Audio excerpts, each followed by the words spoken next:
भगवान श्री कृष्ण ने पांडवों को आदेश दिया था कि पांडु पिंडारा जाओ और इनका पिंडदान करवाओ। तो पिंडदान के लिए हमने जो सुना आज तक है, पिंडदान के लिए पूरे भारतवर्ष में 2 स्थान है। सबसे पहले तो है बिहार में गया और दूसरा है जींद में पांडु पिंडारा। अब हाय गाइस, ये जींद का न्यू बस स्टैंड है। यहाँ से आप पांडु पिंडारा तीर्थ पर जा सकते हैं। बिल्कुल सामने रास्ता है। आप पांडु पिंडारा स्टेशन रेलवे से भी पहुँच सकते हैं, रेलवे ट्रेन से। और ये मेन गेट है पांडु पिंडारा का, एंट्री गेट। कितना मनमोहक दृश्य है। यहाँ से पांडु पिंडारा तीर्थ की शुरुआत होती है। और ये भगवान कृष्ण की फ़ोटो देख रहे थे आप। और दोस्तों, कितना मनमोहक और सुंदर दृश्य है और बहुत ही अद्भुत है। यहाँ पर पांडवों ने 12 साल तक अपने पूर्वजों की आत्मा की शांति के लिए सोमवती अमावस्या का इंतज़ार किया था, लेकिन सोमवती अमावस्या 12 सालों तक भी नहीं आई। फिर सोमवती अमावस्या आने के बाद उन्होंने अपने पूर्वजों का पिंडदान किया और उनका तर्पण किया। दोस्तों, उसके बाद युधिष्ठिर ने श्राप दिया था कि सोमवती अमावस्या तू हर 3-4 महीनों में आती रहेगी। और पिंडारा बोध गया तीर्थ के समान है। वहाँ भी पिंडदान किया जाता है पूर्वजों की आत्मा की शांति के लिए। तो पिंडारा तीर्थ भी उसी के समान है। दोस्तों, कितना मनमोहक और अद्भुत नज़ारा है। ये कितना सुंदर जल तालाब में आप देख रहे हैं। और बहुत सारे मंदिर हैं यहाँ पर। और भगवान शंकर का भी प्राचीन मंदिर है। और यहाँ पर एक बाबा जी की लोंगिरी की समाधि है, वो भी आपको दिखाएंगे। और दोस्तों, ये बहुत ही धार्मिक स्थलों में इसका नाम शुमार है। बहुत ही दूर दराज से श्रद्धालु यहाँ पर आते हैं।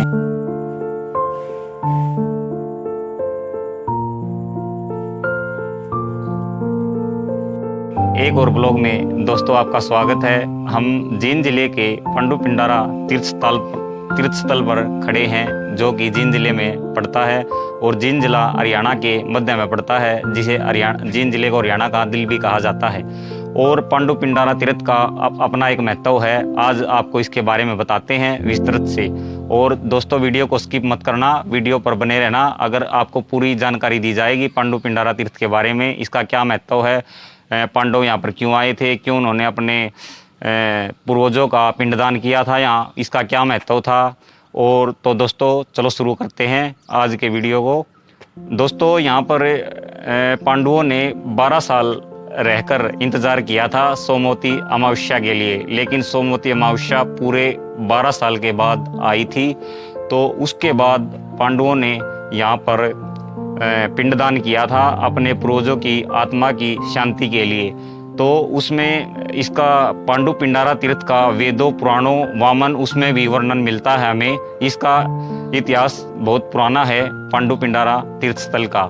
इससे पहले इस तीर्थ स्थल का नाम पिंडारा होता था। तो उसके बाद उसने युधिष्ठिर ने एक बार पूछा था, जब उस भीष्म पितामह से, जब वो सैया पर लेटे हुए थे, अपने पूर्वजों की जो मृत्यु हुई है ऐसे समय से पहले, उनकी आत्मा की शांति के लिए उनका हमें क्या करना होगा। तो भीष्म पितामह ने उन्हें बताया था, पिंडारा तीर्थ स्थल है, वहाँ पर जाकर तुम अपने पूर्वजों का तर्पण करो और वहाँ से मोक्ष की प्राप्ति होगी। उसके बाद पांडव यहाँ पिंडारा तीर्थ स्थल पर आए। उन्होंने 12 साल यहाँ पर इंतजार किया और अपने पूर्वजों की आत्मा की शांति के लिए यहाँ पर पिंडदान किया और उनका तर्पण किया। अब भी पांडु पिंडारा तीर्थ स्थल पर दूर दराज विदेशों भारत से लोग आते हैं और यहाँ पर अपने पूर्वजों का तर्पण करते हैं, पिंडदान करते हैं। और यहाँ पर 3 पीढ़ियों तक का मोक्ष की प्राप्ति हो जाती है पिंडदान करने से। ये पांडु पिंडारा तीर्थ पर जो प्राचीन शिव मंदिर है, मेरे पीछे आप देख रहे हैं, ये प्राचीन शिव मंदिर है। पांडवों के टाइम से पांडवों ने यहीं पर अपनी पूजा की थी। और 12 साल जो रहे थे पांडु पिंडारा तीर्थ पर सोमवती अमावस्या आने का इंतज़ार किया था। आपको ये प्राचीन शिव मंदिर दिखाते हैं, जो ये प्राचीन शिव मंदिर है। दोस्तों ये वो शिव मंदिर है जो प्राचीन आप देख रहे हैं, ये है जहाँ पर पांडवों ने पूजा अर्चना की थी। और चलो दोस्तों इसके अंदर अंधेरा है, आपको दिखा देते। अब देखो सुमित साहब आ गया, हाँ ये दिखा दो आप।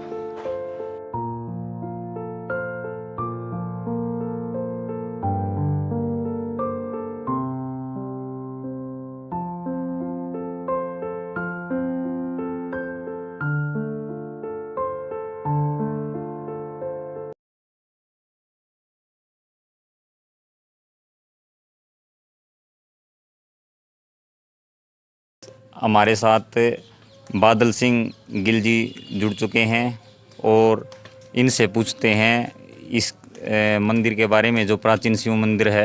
हाँ जी, तो अंकल जी बताइए जी। ऐसे है कि ये जो आप मंदिर देख रहे हैं साइड बराबर में, ये शिव मंदिर है।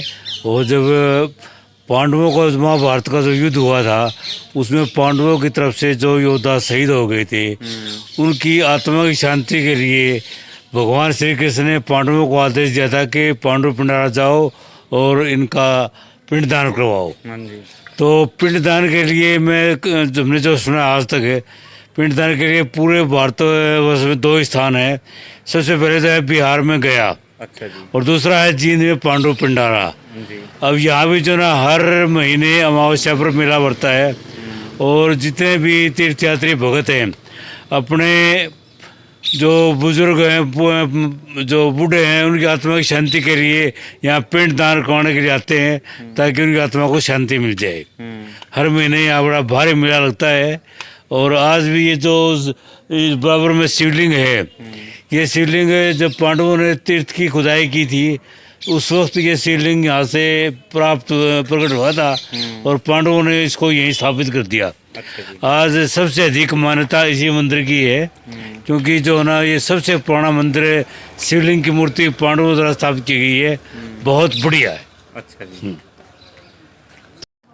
आपको दिखाते हैं, ये एक बाबा जी की समाधि है लोंगपुरी। ये भी बहुत ही प्राचीन मंदिर है, और पांडवों के टाइम से ये मंदिर है बता रहे हैं। अब तो इसका नवीनीकरण कर दिया गया है। और चलो दोस्तों इसमें चलते हैं।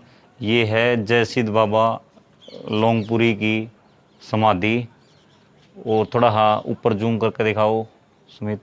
जय सिद्ध बाबा लोंगपुरी की समाधि है, ये प्राचीन समाधि है। और चलो दोस्तों आपको ये मंदिर दिखाते हैं, इसके अंदर चल के।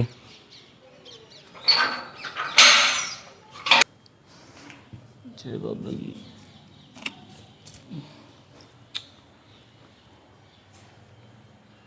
ये भी काफ़ी प्राचीन मंदिर है पांडु पिंडारा तीर्थ पर। आप जब कभी आओ दोस्तों इस मंदिर में ज़रूर आना।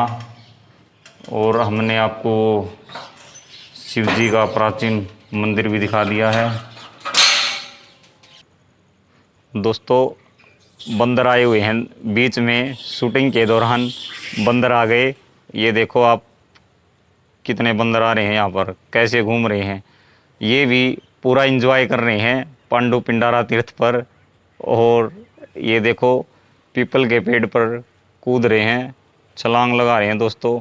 ये पीपल का पेड़ है, ये काफ़ी पुराना है। और ये आप घाट देख रहे हैं जहाँ पर स्नान करते हैं श्रद्धालु पांडु पिंडारा तीर्थ पर। और हम इन पैड़ियों पर खड़े हुए हैं, और ये बहुत ही सुंदर नज़ारा है, अद्भुत।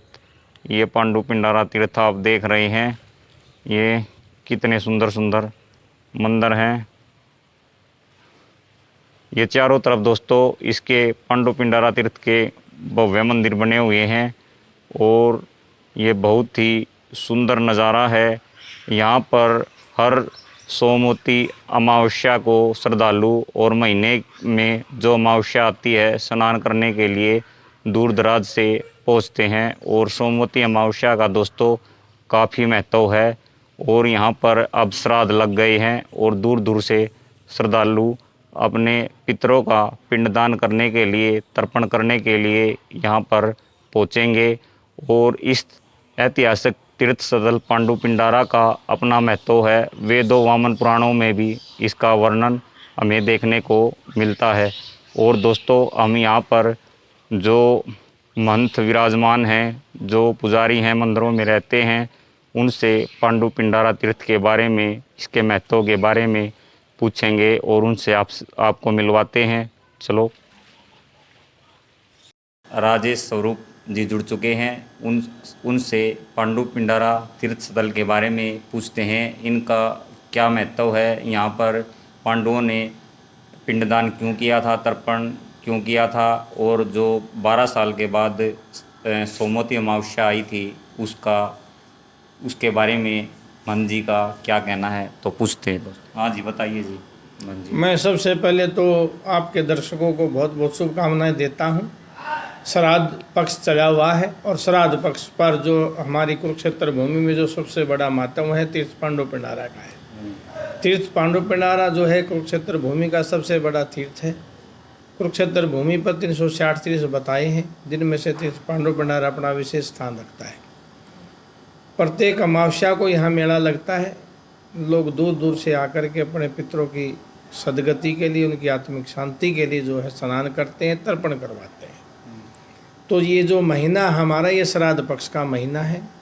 तो श्राद्ध पक्ष में तो विश्व के अंदर जो है, जो सनातन संस्कृति है, तो सनातन संस्कृति के अंदर श्राद्ध पक्ष मनाने का पूर्ण रूप से जो है हमारे परंपरा रही है। तो ऐसे में जो पांडु पिंडारा है, तो जिसका स्वयं में जो नाम है पिंडारा, पिंड जहाँ पर प्रदान किए गए पांडवों के द्वारा।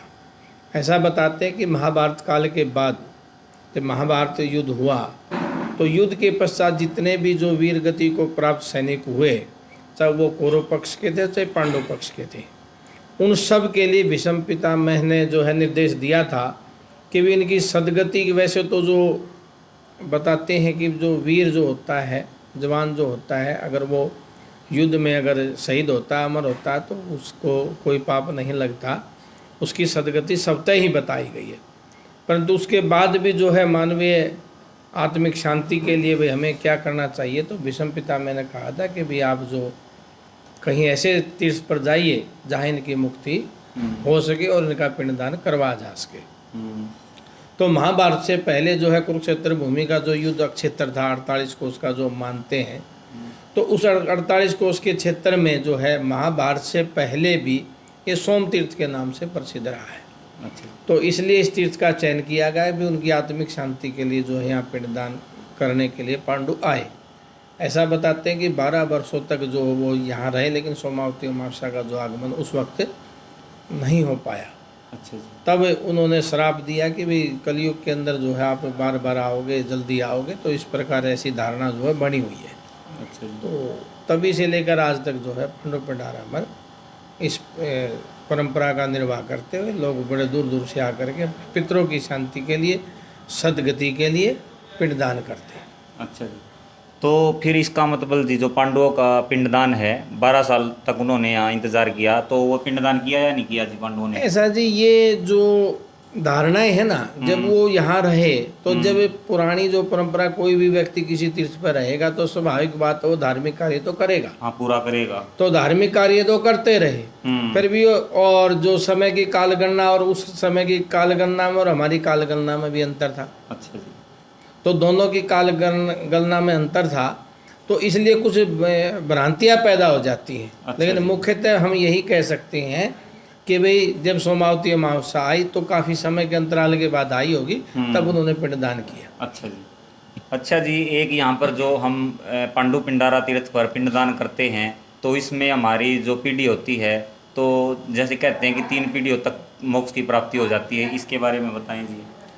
उसका जो आपने प्रश्न किया वो बड़ा विशेष प्रश्न है कि अभी जो आजकल आपके व्हाट्सएप का, यूट्यूब का बड़ा सिस्टम है, तो कई बार जो अधूरा ज्ञान जो है इस चीज़ के लिए बड़ा घातक है। हाँ जी। तो 3 पीढ़ी का श्राद्ध करने का हमारा उद्देश्य है। श्राद्ध, हाँ जी, जो हम अपने घर में भोजन के निमित्त जो भोजन करवाते हैं ब्राह्मण को बुला के, वो 3 पीढ़ी तक है। अच्छा जी। 3 पीढ़ी का अर्थ ये है कि मान लो आप हैं, मैं हूँ, भी मेरी जो पीढ़ी का जो सतर है, मेरा सतर क्या है कि अगर मेरा पिता है तो वो पीढ़ी जो है मेरे पिता से ऊपर से काउंट होगी, हमारे से नहीं होगी। अच्छा जी। यानी कि हमारे घर में जो बुजुर्ग है, अच्छा जी। उससे 3 पीढ़ी, अच्छा, उससे 3 पीढ़ी, उससे 3 पीढ़ी। मान लिया आप हैं, अच्छा जी, आपके पिता हाँ हैं, जी। तो वो 3 पीढ़ी जो उसमें गिनती में नहीं आएंगी। अच्छा जी। तो आपके पिता के बाद अगर दादा है तो भी नहीं आएगी। अच्छा जी। तो इस प्रकार ऊपर की 3 पीढ़ी जो है उनका श्राद्ध अच्छा जी। के लिए जो निमित्त जो ये 16 दिन है हमारे, अच्छा। 16 दिन के श्राद्ध हैं। अच्छा जी। पूर्णिमा से शुरू होकर अमावस पर पूर्ण होते हैं। अच्छा जी।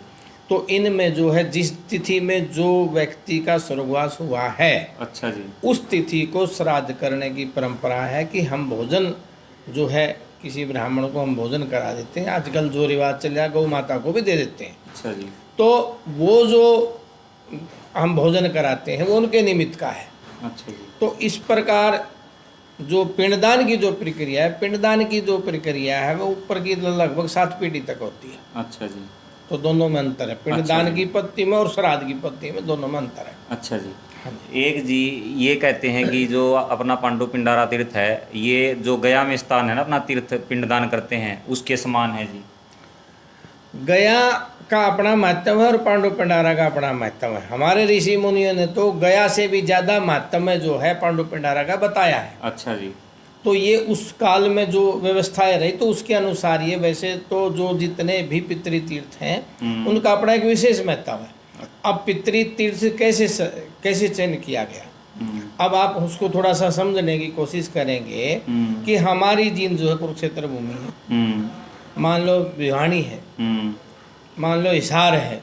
हिसार जो है देवभूमि नहीं है, कुरुक्षेत्र भूमि नहीं है। तो वहाँ जो जिस व्यक्ति का स्वर्गवास हो जाता है उसके जो अस्थि संचय यानी कि फूल जिसको बोलते हैं, उसके किसी के जो फूल जो है अस्थि संचय जो है गढ़ गंगा जाते हैं। हाँ जी। और किसी के हरिद्वार। हाँ जी। तो इसका मतलब क्या है कि वो परंपरा से है। अच्छा जी। वही जो पुरखों से जो उनका चला आ रहा है उसके निमित्त है। अभी पीछे जैसे महेंद्रगढ़ डिस्ट्रिक्ट है राजस्थान, वो भी गढ़ जा रहे हैं। कुछ स्पेशल जो हमारी बस जिनसे निकलती है राजस्थान की, रात्रि को जो बस है उनमें जो राजस्थान का व्यक्ति को स्नान के लिए नहीं जा रहा, वो स्नान एवं जो है उनके फूलों को लेके जा रहा है। अच्छा। इसलिए राजस्थान की सारी बस जा रही है। अच्छा जी। तो कहने का भाव ये है कि भी जो परंपरा से जो जब उस वक्त के हिसाब से जिनका तीर्थ बन गए वो मान्यता उनकी वहीं पे स्थापित है। अच्छा जी। तो गया अपनी जगह है और पांडु पिंडारा अपनी जगह है। अच्छा। हाँ, ये बताते हैं कि भी फल्गु है हमारा इसके कुरुक्षेत्र डांड के पास। फल्गु का महत्व जो है गया में आता है, गया का महत्व फल्गु में आता है। अच्छा जी। गया का महत्व जो है वो फल्गु के अंदर आता है। कब? जब सोमावती अमावस्या श्राद्ध पक्ष की हो। जैसे अब श्राद्ध मतलब ये आशीवन मास है, आसोज बोलते हैं, कनागद बोलते हैं, श्राद्ध पक्ष। तो श्राद्ध पक्ष की अमावस्या, आसोज की जब अमावस्या सोमावती अगर होगी तो फल्गु का मेला भरेगा। तो फल्गु का मेला भरने का मतलब यह कि उस वक्त गया जो है फल्गु में आएगी। अच्छा जी। ऐसा मतलब हमारे शास्त्र में वर्णित है। अच्छा जी। पिंडारा से उस बात का कोई संबंध नहीं। चलो जी, आपने इतना अपना कीमती समय दिया जी, उसके लिए बहुत बहुत धन्यवाद जी। नहीं, बहुत अच्छा, आपको बहुत धन्यवाद देना चाहूँ, आपके दर्शकों को साधु देना चाहूँगा कि आपके अपने पुरखों की जो तीर्थ पांडु पिंडारा की जो श्रद्धा है उस श्रद्धा को ध्यान करते हुए आजकल जो किंतु परंतु ज़्यादा संशय पैदा हो रहा है उसको छोड़िए। हाँ जी। और हम जिस कुल में पैदा हुए हैं उस कुल के लिए हमेशा हमने श्रद्धा रखनी चाहिए, यही श्राद्ध है। अच्छा जी, बहुत बहुत धन्यवाद जी। धन्यवाद। तो चलो दोस्तों, आज के ब्लॉग को यहीं पर एंड करते हैं और पांडु पिंडारा के तीर्थ की जो जानकारी हमने दी है आपको अच्छी लगे तो चैनल को लाइक और सब्सक्राइब ज़रूर करना। हम इस पर नए नए ब्लॉग लेकर आते रहेंगे, तीर्थ से रिलेटेड और भी जो कोई यात्राएं हैं, घूमना हो फिरना हो, रोड से रिलेटेड बहुत सारी जानकारियाँ हम लेकर आते हैं। तो चलो दोस्तों, मिलते हैं नेक्स्ट ब्लॉग में, तब तक के लिए बाय बाय।